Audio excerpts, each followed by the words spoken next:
একটা গুজব ছড়িয়ে পড়ছে যে দেশে জরুরি অবস্থা জারি হতে যাচ্ছে, মানে আজই এটা হয়ে যাবে বা খুব সহসাই হবে, এই আলাপ আছে। এই আলাপ শেখ হাসিনা পন্থীদের যেমন আছে, শেখ হাসিনা বিরোধীও কেউ কেউ এই গুজবটি সামনে আনার চেষ্টা করছেন। এবং এই গুজবের একটা খুব গুরুত্বপূর্ণ দিক হচ্ছে এটা বলা, যেহেতু প্রেসিডেন্ট শাহাবুদ্দিন চুপ্পুকে সরানো যায়নি, তাই তিনি যে কোনো সময় জরুরি অবস্থা জারি করে দিতে পারেন। এই আলাপটা তখনও হয়েছে যখন জনাব চুপ্পুকে সরানো যাচ্ছিল না এবং সেটাকে নানানজন নানানভাবে ব্যাখ্যা করছিলেন। প্রথম কথাটা হচ্ছে, দেশে জরুরি অবস্থা জারি করার পরিস্থিতি কি আছে, বা জরুরি অবস্থা আসলে কেন জারি করতে চায় কোনো সরকার। অ্যান্ড ফাইনালি জনাব চুপ্পু চাইলেই দেশে জরুরি অবস্থা জারি করে দিতে পারেন। মানে আমরা অনেকেই খুব না জেনে কথা বলে ফেলি, খুব না জেনে কথা বলে ফেলি, কারণ আসলে আমাদের ভেতরে অনেকে ক্ষোভ রয়ে গেছে। যেহেতু চুপ্পুকে সরানো যায় নাই, সুতরাং আমরা দেখাতে চাই যে চুপ্পু কত বিপজ্জনক মানুষ, সুতরাং আমাদের সতর্ক থাকতেই হবে। এই ধরনের একটা পারসেপশন কারো কারো আছে। এখন এই সুযোগে নেমে পড়েছেন এবং সত্যিকার অর্থে বেশিরভাগই আসলে সংবিধানে প্রেসিডেন্ট শব্দটা মানে কি সেটাই জানেন না, না জেনেই কথা বলেন। তখনও বলেছি আমি আজ এই ব্যাপারগুলো একটু ক্লিয়ার করতে চাই। মানে জরুরি অবস্থা জারির জন্য সংবিধানের যে আর্টিকেলগুলো আছে সেইগুলো থেকে 41-42 এদিক থেকে আমি কয়েকটা জিনিস একটু পড়তে চাই। 41-এ বলা হচ্ছে, রাষ্ট্রপতির নিকট যদি সন্তোষজনকভাবে প্রতীয়মান হয় যে এমন জরুরি অবস্থা বিদ্যমান রহিয়াছে যাহাতে যুদ্ধ বা বহির আক্রমণ বা অভ্যন্তরীণ গোলযোগের দ্বারা বাংলাদেশ বা উহার যে কোনো অংশে নিরাপত্তা বা অর্থনৈতিক জীবন বিপদের সম্মুখীন, তাহা হইলে, মানে তার মানে জরুরি অবস্থার জন্য এই কন্ডিশনগুলো যদি থাকে, তাহলে বহিঃশত্রুর আক্রমণ ছাড়াও অভ্যন্তরীণ গোলযোগ, অর্থনৈতিক বিপদ, এগুলোতে জরুরি অবস্থা জারি করা যায়। সো অভ্যন্তরীণ কারণে এটা সম্ভব। এবং একটা সময়সীমা বলা আছে, অনধিক 120 দিন, মানে 4 মাস। 4 মাসের জন্য জরুরি অবস্থা ঘোষণা করা যাবে, যদিও 1/11 সরকার এর চেয়ে বেশি সময়ের জন্য জরুরি অবস্থা জারি করে রেখেছিল এবং তারা সংবিধানে সেটা র্যাটিফাইও করেনি। এক অবিশ্বাস্য ব্যাপার, কিন্তু এটা হয়েছিল। কারণ আমরা জানি, এই কথা বহুবার বলেছি, আপনি সংবিধান ভঙ্গ করে কাজ যদি করেও ফেলেন, সেগুলো পরবর্তীতে সংবিধানে সেটা র্যাটিফাই করা যায়। আচ্ছা, এখানে সরাসরি লিখে দেয়া আছে, না লিখে দেয়া থাকলেও থাকলে, এই যে রাষ্ট্রপতি বলা হলে, রাষ্ট্রপতি কে আসলে? আর্টিকেল 48(3) ক্লিয়ারলি বলছে রাষ্ট্রপতি জাস্ট দুটো কাজ নিজের সিদ্ধান্তে করতে পারেন। আদতে একটা কাজ, মানে দুটো কাজ সংবিধানে যেটা লেখা আছে, প্রধানমন্ত্রী নিয়োগ করা এবং প্রধান বিচারপতি নিয়োগ করা। এই দুটো কাজ তিনি নিজের এখতিয়ারে করতে পারেন, আর বাকি সব কিছুর ক্ষেত্রে তিনি প্রধানমন্ত্রীর পরামর্শ অনুযায়ী কাজ করবেন। সোজা সাপটা কথা হচ্ছে, আমরা সংবিধানে লিখেছি যাবতীয় সব কাজ রাষ্ট্রপতির নামে হবে, সেগুলো আসলে প্রধানমন্ত্রী। আর প্রধানমন্ত্রী নিয়োগও আসলে রাষ্ট্রপতির হাতে ওই অর্থে না, কারণ নির্বাচনে যিনি সংখ্যাগরিষ্ঠ আসন পাবেন তাকেই প্রথম ডাকতে হবে সরকার গঠন করার জন্য। তাহলে রাষ্ট্রপতির ক্ষমতা আসলে একটা। আর যাবতীয় যত জায়গায় যে রাষ্ট্রপতি জরুরি অবস্থা জারি করতে পারবেন বলছেন, এগুলো আসলে প্রধানমন্ত্রীর সিদ্ধান্ত।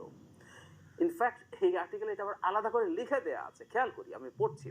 তবু শর্ত থাকে যে অনুরূপ ঘোষণার বৈধতার জন্য ঘোষণার পূর্বেই প্রধানমন্ত্রীর প্রতি স্বাক্ষর প্রয়োজনীয় হইবে। ক্লিয়ারলি বলা আছে, তো প্রধানমন্ত্রীর প্রতি স্বাক্ষর ছাড়া এটা হবে না। এখন কেউ বলতে পারেন যে দেশে এখন প্রধানমন্ত্রী নেই, কি হবে তাহলে? প্রধান উপদেষ্টা আছে, মানে আমরা কেউ যদি ঝুট ঝামেলা করতে চাই আর কি। ইনফ্যাক্ট এই ঝামেলাটা বন্ধ করার জন্যই সেপ্টেম্বরে এই যে অন্তর্বর্তীকালীন সরকার, তারা একটা অধ্যাদেশ জারি করেছিলেন। সেই অধ্যাদেশ অনুযায়ী এই সরকার আদতে প্রধানমন্ত্রী যা যা ক্ষমতা, যা যা তার দায়িত্ব, তার সুযোগ সুবিধা, মন্ত্রীরা, এই সব কিছু নিয়ে একটা অধ্যাদেশে এটা ক্লিয়ারলি বলা আছে যে তারা এই কাজটা করবেন। তারা প্রধানমন্ত্রীর জায়গায় একইভাবে কাজ করবে। সুতরাং বাংলাদেশে এই মুহূর্তে প্রধানমন্ত্রী না থাকলে প্রধান উপদেষ্টা ঠিক সেই দায়িত্বে রত আছেন। সুতরাং জরুরি অবস্থা জারি করার ক্ষেত্রে আসলে প্রধান উপদেষ্টাকেই যেতে হবে। এখন জরুরি অবস্থা হবে না সেই তর্কে এখন যাচ্ছি না। তাহলে প্রাথমিকভাবে কথাটা হলো, জরুরি অবস্থা জারি আসলে করতে হবে প্রধান উপদেষ্টাকে। রাষ্ট্রপতি চুপ্পু কিছুই না, উনি কিছুই না, এবং আমি মনে করি অত্যন্ত ক্ষমতাহীন একজন পাপেট হিসাবে উনি বসে আছেন, একেবারে হার্মফুল বস্তু। এখন সরকার জরুরি অবস্থা জারি করবে কিনা, মানে জরুরি অবস্থা আসলে জারি করার উদ্দেশ্যটা কি, কেন জরুরি অবস্থা জারি করা হয়? মানে ধরুন জরুরি অবস্থা জারি করে যা যা করা যায়, সেই জিনিসগুলো জরুরি অবস্থা জারি ছাড়াও করা যায়। একটা জায়গায় খুব গুরুত্বপূর্ণ পার্থক্য আছে, সেগুলো কারণেই আসলে জরুরি অবস্থা জারি করা যায়। ধরুন দেশে খুব গোলযোগ হচ্ছে, সরকার চায় যে সভা সমাবেশ বন্ধ করে দেবে, এই ঘোষণা তো এক্সিকিউটিভ অর্ডার দিয়ে করা যায়, 144 ধারা জারি করে করা যায়, যায় তো। এই যে প্রধান উপদেষ্টার কার্যালয় এবং শাহবাগ এলাকায় যে সভা সমাবেশ ডিএমপি বন্ধ করেছে, তার জন্য জরুরি অবস্থা জারি করা লেগেছে? লাগেনি তো। যদিও এনসিপি আওয়ামী লীগের বিরুদ্ধে একটা সমাবেশ শাহবাগে করেছে, এটা ভেঙে।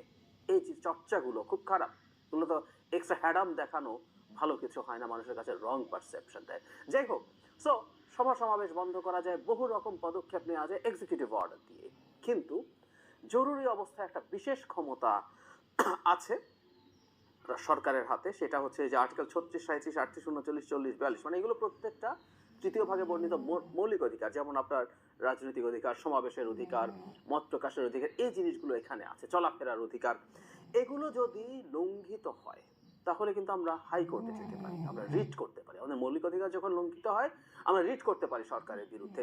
জরুরি অবস্থায় ওই ক্ষমতাটা, ওই অনুচ্ছেদগুলো স্থগিত করে দিতে পারে সরকার চাইলে। তাতে যেটা দাঁড়ালো, আমার আপনার বিরুদ্ধে অনেক মৌলিক অধিকার লঙ্ঘিত হতে পারে, অনেকগুলো মৌলিক অধিকার, আরবিট্রিয়ারলি আমাকে গ্রেফতার করা হলো, আমি কোর্টে যেতে পারবো না। তো সরকারের হাতে এই একটা এক্সট্রা ক্ষমতা তৈরি হয় যে বিচার বিভাগ চাইলেও নাগরিকের পক্ষে দাঁড়িয়ে ইন্টারভিন করতে পারে না। জরুরি অবস্থার মূল মাঝে যে আসলে এটা, এই না যে আমি সমাবেশ বন্ধ করতে চাই, আমি ওকে ধরে নিতে চাই, না, এগুলো সবই করা যায় জরুরি অবস্থা ছাড়াও। কিন্তু আমাদের কোর্টে যাওয়া, আমাদের মৌলিক অধিকার বলবৎ করার যে চেষ্টা, সেটা বন্ধ করা যায়। এবং কতদিন? 4 মাসের জন্য। যদি তাই হয়ে থাকে তাহলে আমরা একটা জিনিস বুঝতে পারছি যে বাংলাদেশে, এখন বুঝতে পারবো আসলে বাংলাদেশে জরুরি অবস্থা জারির প্রেক্ষাপট আছে কিনা। দেশে কি এমন পরিস্থিতি হয়ে গেছে যে সরকার একেবারেই সামলাতে পারছে না?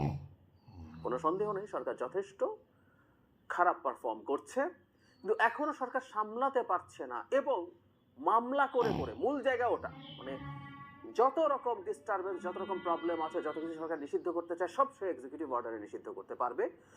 কিন্তু যে জায়গাটা, এমনকি সরকার যে কাউকে আরবিট্রারিলি গ্রেফতার করার ক্ষমতাও এখনো রয়ে গেছে, আমাদের সেই 54 ধারা এখনো আছে, সব ক্ষমতা আছে। কিন্তু এমন কি হচ্ছে যে সরকার এগুলো করছে আর মানুষ মামলা করে করে সরকারকে জেরবার করে ফেলছে, এবং সরকার সেই জায়গা থেকে মুক্ত হওয়ার জন্য জরুরি অবস্থা জারি করছে? উত্তর হচ্ছে না, একেবারেই না। তো তাহলে দেশে জরুরি অবস্থা জারি কেন হবে?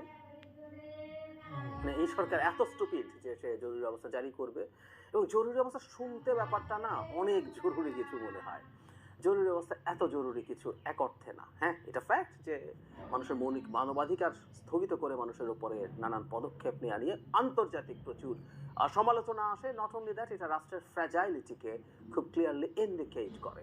সুতরাং এটাও তো বুঝতে হবে, সরকার, আমাদের প্রধান উপদেষ্টার নেতৃত্বাধীন যে সরকার আছে, তারাও এটা জানেন এর মধ্যে গুরুত্বপূর্ণ আইন জানা মানুষজন আছেন। এটা যদি করেন তাহলে তাদের সরকারেরই এটা একটা খুবই নেগেটিভ বিষয় হয়ে দাঁড়ায়। সেটা হচ্ছে যে তারা সামলাতে পারছেন না, তারা সামলাতে পারছেন না। এই জায়গায় তাদের যাওয়ার কোনো কারণ নেই। এবং আমাদের মাঠে এমন পরিমাণ গোলযোগও নেই যে শত শত হাজার হাজার গ্রেফতার টেফতার করতে হবে, নানা রকম মৌলিক মানবাধিকার, মৌলিক অধিকার যেগুলো আমাদের সংবিধানে বলা হচ্ছে 3য় ভাগে, এগুলো সব লঙ্ঘন করতে হবে এবং মানুষকে আমাকে আদালতে, উচ্চ আদালতে যাওয়া থেকে ঠেকাতে হবে। মোটেও সেই পরিস্থিতি বিরাজমান নয়।